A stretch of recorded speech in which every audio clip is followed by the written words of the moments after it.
Are we ready? Shall I pull one out? Maybe I'll do this one to make it spicy because I have a G2 related one. But the way I've phrased it, get ready, play.gg. This is your headline, homie. Richard Lewis is right about G2.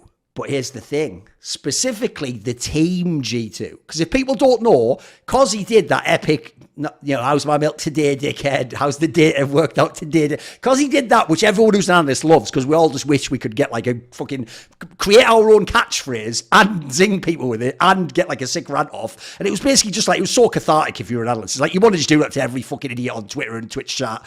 But here's the problem. Obviously, Richard's sort of done that thing where even though like there couldn't almost be worse results to go along with his premise about G2 not actually being good, like they had 21 maps in a row. They did win the 2 big tournaments in a row. They did win every single series and no one really truly challenged them. Right? That makes it look like, right, well, he's going to have to say he's totally wrong, isn't he? He's going to have to say I was wrong and all again. And obviously he hasn't done that. He's sort of doubled down and gone, no, because here's the logic. I will admit, of the teams, G2 is technically the best, but that's because all the other teams suck right now. Now, look, when he says that they're shit or they suck, that's a hot take. So that's immediately going to make people go, how dare you? You're just refusing. So here's my problem. I will add this caveat. He's not right in the sense that I don't agree with his takes on Huxley and JKS. Like, for example, I don't think Huxley's some top IGL. Spoiler, even after this, I wouldn't even have him vaguely in my top 5 IGLs. I don't give a flying fuck. I think he's just a very average to slightly above average IGL. But the problem I have is this. I have a different philosophy. I don't believe you can get results like this and be bad. Like, at least something about either your temperament, maybe, if it's superstar players, or even some of the basics, how you run the game. Something must be working. You know what I mean? Like, you can't really put an empty chair in there and a guy who can't frag and he's just like, I can't believe I'm getting away with this. We're just winning every series. No, because here's the problem, and you know this, Kassad. You can have a good IGL. I mean, this has happened with super team players and amazing guys. You can have coaches that have the right, but sometimes it just doesn't work. Like that angle, because people used to say the same thing about like a lot of the coaches that had the great players in the NBA. Like, I just had all those players. Many people had those players and didn't win, or were second best or third best. So the Huxley one I don't agree with. And then very briefly, I never really agreed with the JKS one. Look, this is obviously stupid if you think this is JKS. This isn't. Like, this is him, like, he's playing from support roles and had like a fucking MVP performance. That's a massive old performance. But one, if you had JKS as the starter team, he would be this type of fragging, but as the star. And then two, I never had him having to do that in G2 because I remember when I saw him, he's taking Jackson's role. This is just an upgrade with no downside, got stability. He has no, so that angle. But the area where I do agree with him is, even though it sounds like haterism, this is why it's a great hot take from him actually. If you actually just take the headline statement, G2 are the best, but it's because everyone else is bad. Like, I wouldn't say they're bad. I would say they're flawed. I think every other team has a key fatal flaw, which at the moment, and only because G2 was fragging out of control, is allowing them to win. And the problem is, I think personally, as soon as some of the players drop off, like, it's going to go down. Remember, the 2 players who were battling for MVP at Katowice were the 3rd and 4th best fucking players in the team. You're not going to have that in other tournaments. Like, even Monacy had a fucking chill time.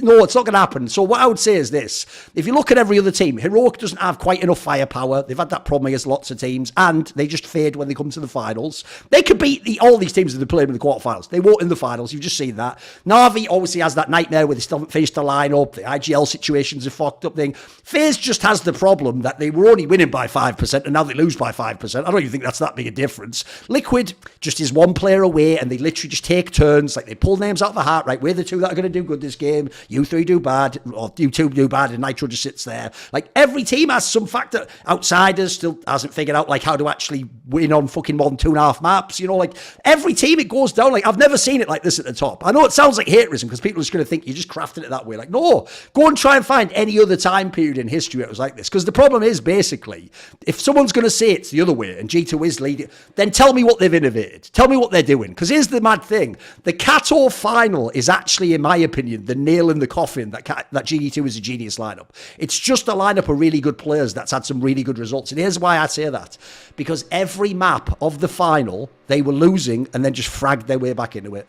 And they did it in all the least convincing ways. Like, you do a rush on T side into B site of banana as teas with P250s and you win against rifles. No, you don't do that. That's not Counter-Strike. That's not. No one drew that up. That's not a flying V secret tactics. Nothing. That's just you ran in and people like Nico just shot everyone on the head with a P250. Like that. No, Huxley didn't plan that. No coach planned for that. They can't replicate that. That just happened. So my problem is you only need one player to just go down a little bit in level. You only need one team to get slightly better, and they'll just be a top 5 team, but they won't be the best. So I just sort of don't buy it. So come on then. That's a pretty bold one. Wow. The thing is, like, I have so many things to say. I hear you speak, and it's like it's building up right here. I just wanna, do it. The thing is, like, there's so many things, and I agree on most of them. Yeah, because like, did G2, first of all, are the teams flawed right now? Yes. Does that change the fact that G2 is the best team in the world right now? No. They have played the best Counter-Strike in the last 2-3 months. They deserve to be number 1, and they're number 1. Right? That doesn't change. But you need to examine how they got to the title here. Like, let's examine it. How many rounds ended up from a 2v4 into a victory? How many pistols? How many force buys? How many ridiculous rounds? Like you said, like, that has nothing to do with Huxley. That's like Hunter and JKS and Nico just getting absolutely, beast mode and just all together at the same time and just delivering frags all over the place, right? That's like you mentioned, like the coaches as well. It's like, it reminds me of this like glorified coaches that had like the best players and they're counted into these successes of the teams, not about the CS, about the sports. Like that example of Eric Spoelstra, where he had the fucking Miami Heat with Chris Bosh, Dwayne Wade, LeBron James, who else was there? The supporting crew, and like for me, he's an average coach. He had Pat Riley behind him, in the great organization, but he did absolutely nothing. He's on the top of that franchise for God knows how many years, but they're shit. He had the best trio, the big three, the first big three. He won a couple of titles. He even lost the first title against Dallas, right? Yep. And then he won, and then all of a sudden he's some sort of a miracle man. He's not. Well, they won one with Dwayne and Shaq, just to interject here. That's Pat Riley. That was Pat Riley. That was Spoelstra wasn't there. He was an assistant at the time. Oh, okay. Pat Riley was there. He's an absolute, beast. Got it. So the thing is, like, what I'm trying to say is, like, if you examine the rounds they won, the matches they won, it was from a deficit. It was some ridiculous rounds. Just remember the ancient game against who it was. Like they won like multiple 2v4s on A side, on post plans. Just absolutely nuts, right? Like you said, if those things, like let's say 10% down on 2 players out of 5, if JKS is his like normal form, which is going to happen, let's be real. He's not going to do like a 1.25 rating or something. Come on, guys. The thing is, like, if he goes down by 10%, if Huxley goes down by whatever percent, like, then Hunter, obviously, who is, who played out of his mind, he was the MVP. Like, if that goes a little bit down, and it will, like, it cannot go, like, all the way up. It has to go down at some point. And if it goes down in the crucial moments, they're going to lose to Heroics, to Navi, who is going to have Simple on top of the form or lineup, sorted out. FaZe, who's going to be back in there for outsiders who are always going to strangle you at some point with their stupid games play. And it's like going to be super difficult for them to replicate. So going and saying they're going to, take the Grand Slam, they're going to replicate this, it's very unlikely. Like, is Richard right about the G2 team? Yes. He was probably right about the Huxley as well, because I agree with that one. Not about the JKS one, because JKS is pretty good. I know him, 5 years, whatever. But the thing is, can they replicate this? Absolutely no. So I agree with you that 10% down with those two players, they're just going to end up in the quarters, And then they're going to be seeing, or in the group stage, they're going to be seeing, like, what about the day, dickhead, and those situations, But part of me actually wonders on that as well. Is that also part why he's doubling down? Because I wouldn't want to give up that catchphrase. Like, you want to sort of wait until bide your time and bring it back. So if it boomerangs back, it's going to be even better, isn't it? Like, if you can sort of rewind the same clip, but then it applies like next Pro League, it's going to be twice as spicy. Come on then, Maui. Where you on this one? It seems like you're a bit torn in the middle, maybe. Well, I guess, I mean, I would...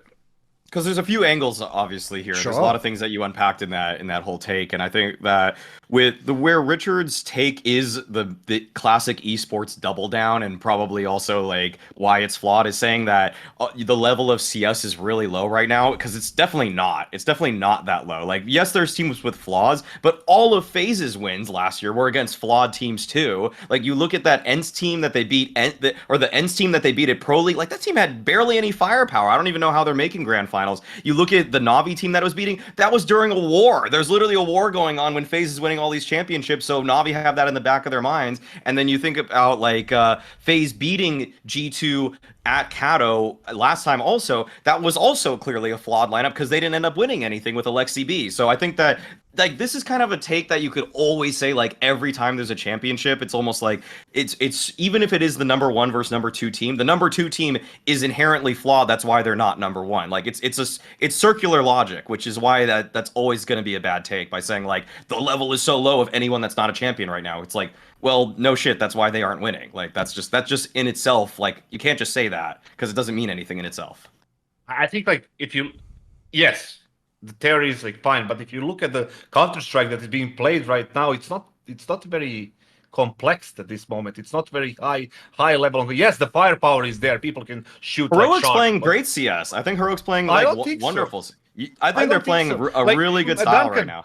Duncan mentioned like the innovations of the teams. Like if you go back to Australis era, you remember like, okay, they won everything, but they had like this thing with grenades, right? On Inferno, on Overpass, on these things like new smokes. Like even when they played Mirage, they were the ones with the combinations of smokes for top, middle, and short, which everybody took over. Like they changed the defaults, they changed these things. What do we see changed in the last few months from any team, not just G2. We don't want to bash on them only, but like any other team, there was no innovations, even though we have new maps. You know, it's like the defaults are pretty like, you know, wide and like it's like super basic right now. There is no advanced level of things like it was before when Astralis was on top of the food chain, right? And they were like beating everyone. Like you said, they had so many innovations with different things, especially utility. Right now we are not seeing anything. We're just seeing like super crazy good clutches and headshots, and everybody's like, you know, going nuts about it. What happens when that stops? When headshots don't come? Where do you go? Who do you turn to?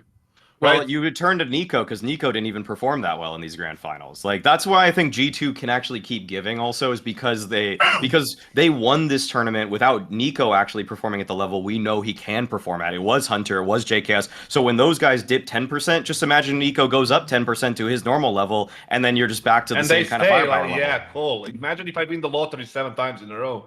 Hey, I was happen. I would be a billionaire, but it doesn't happen. I'm just saying. I was on that early HLTV article saying the way Hooksy's gonna call is gonna be good, and it did. Maui, it was. There is only 5 frags per round. Like there is only 5 frags per round, right? If Hunter is on top of the 4, Monassi and JKS, there is only 5 frags. Not everybody can have like 2.5 rating or whatever, right? It's just if you think it rationally, you will come to the same conclusion. I don't think it can last for that long simply because the teams will improve. I don't think. How long does it will take for Navi to get their shit together? Couple of months. I mean, how long is this war going to go on? Before the major. It's possible now. It's not the war that's stopping them. It maybe slow them down, but it doesn't stop them, right? They can get a proper player and start like dedicating, that player to the team instead of just floating different players, right? So in the interview, the thing is like we have to mention this, like when we talk about Navi, the interview that Simple gave was just, unbelievable to me to hear it. Like he said, like I wanna, ask the coach for the same questions, like the questions about the positioning for connector and stuff like that. He said like, yeah, well, sometimes I wonder the same things. Like you have to ask Blade, never mind, like whatever. What the fuck does that mean? Like, are you guys talking to each other or like what is the? Surely, like if you're the best player, and if I'm LeBron James of this fucking planet, and I have a coach and I have a question for him, like, hey, why are we playing whatever like zone, and we're not playing man coverage because it's fine for me to go 1-on-1 against a pleb somewhere who can be like I can dominate him 10 times out of 10. Why are we playing zone and I'm getting bodied every single game and I end up not being in the playoffs? Surely that's a question that you ask. That's a fair question to ask your coach. Like, listen, yes. I can give you more. Like, why are we doing this? I can give you more. but he said like he doesn't know what's going on. So that's a very boring sign. Yeah, By I the don't know if way, they're gonna fix it. I definitely agree with Kassan. I don't think like the war alone can be used to justify like them not being the best or them not being good enough to beat like FaZe or fucking G2 now, or Heroic or whoever, right? Because look, it is a factor. I'll give like a percentage. Like they get some leeway, they get a bit of a pass, but they don't get a complete pass in this sense, which is, yes, as an indirect consequence of the war and its perception, it does seem like Na'Vi, if you just look at their actions, are on the train of we will not recruit a Russian player. The ones who are here can stay because they're really good and they were part of like what made our great team, but we're clearly not considering anyone who's Russian to be the next player. And the problem with that, Maui, is that is not something that actually is necessitated by the war. I think it's more perception that Na'Vi is the Ukrainian org and they're the big dog in the region, and it would just be like if you just look at how their players are getting attacked constantly over any slight seeming infraction or like wrong thing. Like I think the org just knows, like, as sad as this is, it's just not worth the PR no matter what it would do in the game. But the reason why I bring that up is because now is literally, this is a hot take, but it's essentially the main thing that probably holds them back is refusing to consider Russian talent. Like, we're in a golden era of Russian talent. Like, genuinely, I could list you like 10 to 15 names that aren't even the ones on Cloud9. They're not even the most famous ones. I'm not going to say Shiro and Axel, the ones that you all know. Like, if you're looking for what they want, which is like some firepower and like a rifle, like that's exactly what they've got right now. They've got so many in the Russian sea, it's crazy. So that's even itself maybe a mini hot take. That's the main thing I think holds them back right now. I don't even know about the other shit because the whole thing with Blade and with the MPL guy and with Simple, like those are all problems where it's like they don't have to exist. Like, we don't have to have a guy who's never played Tier 1 CS before. It doesn't have to be a guy Blade where you need time to work him in. Like, you're Na'Vi, bro. You are Real Madrid. You just signed the guy who's good now, put him in the lineup tomorrow, and win in 2 days from now. You know what I mean? And if you're Simple, it's like, bro, like, do you actually think it helps? Like, if there's one thing I'll say about Blade, it's a good thing and a bad thing. He is like a little robot. He doesn't give a fuck what you say in a press interview, mate. Like, you're not going to use the press to manipulate him into doing. He's going to do what he wants anyway. So I also just think that whole shitfest of like the NPL guy clearly isn't good enough yet. Blade's going to stick with that, which is probably going to limit the window of when Simple can win. And then obviously the whole war thing's means they can't recruit. I think the whole thing's just a fucking nightmare. So that's by the by. It's between the lines that Simple like try to like indirectly like, you know, take a shot and say like, listen, this is what I'm bothered with. Like, you know, and that's fine.